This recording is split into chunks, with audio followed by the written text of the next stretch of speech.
This week we have a double parsha, Behar Bechukotai, and we actually finish Sefer Vayikra. But I want to focus on Parsha Behar and specifically on the Yovel. I heard this idea from Rav Bernstein in his 2019 shir. I'll post it below.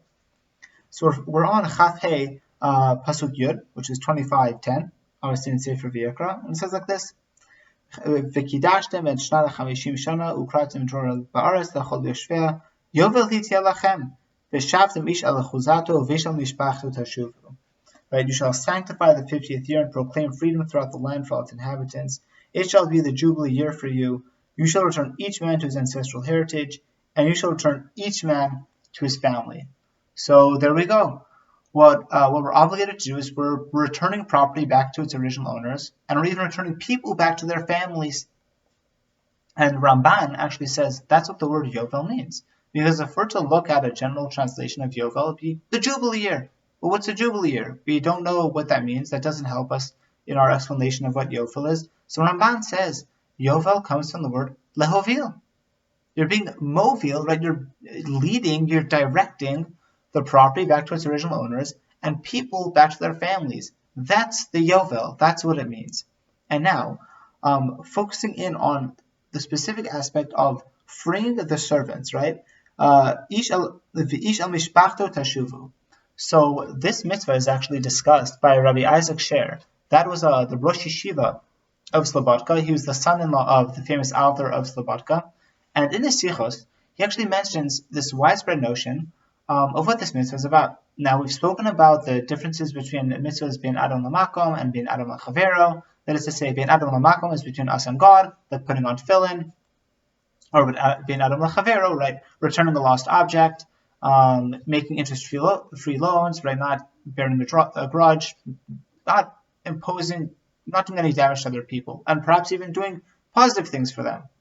So, what about setting servants free? What kind of mitzvah is that? And so he says that this is actually hailed in many circles as the classic, perhaps even the epitome of a bin Adam Lachavero. Why? Because you see, at a certain point, it doesn't matter. You have to release him. You have to set him free. He's no longer under your authority. And that's a perfect bin Adam Lachavero statement.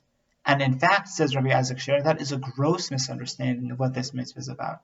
Perhaps even the exact opposite of what this mitzvah is about. It's a distortion. And he says that for a very simple reason. He says two reasons. First, whoever said that really doesn't understand what the mitzvah of Evet Ivri really entails. Because the guidelines are so strict and so severe and so extreme that they seem to fall directly into bin Adam Lachavero. Just to quote some of the halachas, in Kiddushin Chafbed Amud Aleph, it's going through the sugya, and it's saying, okay, so and I'm just going to quote, it's derived from different verses. So mikan shirabo chayav b'mezonot banav.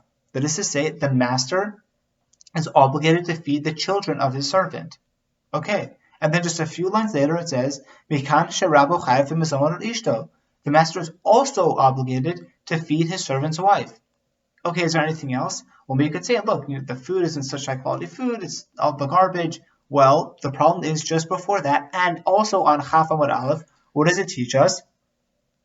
It says explicitly, and it derives it from the pasuk, Ki tov lo imach, that imcha v'machal v'imcha v'mishteh. Right? And then it starts going through. You can't feed him, like poor quality grain while you're eating good grain. You can't feed him new wine while you're drinking old wine. And then it says, like, even his sleeping accommodations have to be similar. The point is, the master doesn't get to get a free ride off the servant. He needs to treat him really well, apparently as well, at least, as himself. In addition to feeding the servant's entire family. That seems to be pretty good. Not bad, right? So the servant clearly is... There's a lot of bin Adam Lachavero going on here between the master to his servant. And moreover, to the extent that Yerushalmi actually says that a person who purchases a servant, it's as if he's purchased a master for himself. And a very similar statement is articulated in the Bavli and Kiddushin as well. And moreover, with regards again to bin Adam Lachavero, you're like, you're oppressing him, he's not free. But the whole point of this type of Evet is that he's actually chosen to be here. That is to say, a typical Evet Ivri is there for 6 years. Then he goes free, right? Once the Shemitah hits, he goes free. In order to stay there, the Eved has to say, I want to be here. Ahavti Tadoni. I love my master. I really like it here. Things are good for me. And so the point is, the Eved Ivri has decided to stay. And again, quoting the same Gemara in Kiddushin, Chafed Amud Aleph, it says not only does the Eved have to like his master, but the master has to like the Eved.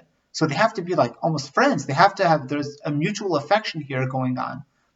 And so not only do they have to like each other, but moreover, by the time the Yovel comes, it's very likely that this Eved has been there for 30 to 40 years, and if not more. Remember, the Yovel only hits every 50 years. So it's possible that from year 3, this Eved has been there. So for 47 years, the vast majority of his life, he's been with his master. And so now he might be begging his master, please do not release me. I have no idea what I'm going to do. You're effectively sending him out with nothing, and he's going to have to start from scratch. And so you, the master, being required to set him free, could potentially be the exact opposite of a ben Adam l'chavero. You're giving him a hard time.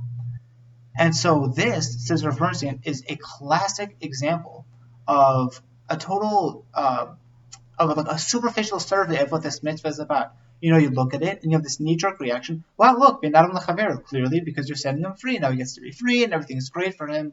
But really, it's not that way. And that's what Rabbi Isaac Sher is addressing us. Now, okay, so why? So what is it? How is it ben Adam l'makom? That's because look at the psukim. The psukim say, and the HaKadosh Baruch Hu explicitly says, what's the reason for this? Ki avodayim. They're my servants. HaKadosh Baruch Hu says that the reason behind this mitzvah is explicitly because the Jewish people are my servants. Capital M, my, as in God's servants. That means not only you, the master, are my servant, but even your servants are my servants. And so ultimately what the lesson here is, this servant, this Eved Ivri, can't go through Yovel and understand that he has a master and other than HaKadosh Baruch Hu. And so we see once we hit Yovel, the servant must go free because it is unacceptable for him to think that there's any master over him besides HaKadosh Baruch Hu, and therefore that Eved must go free. That is ben Adam l'makom. And we'll end it there. Shabbat Shalom. Stay safe and healthy.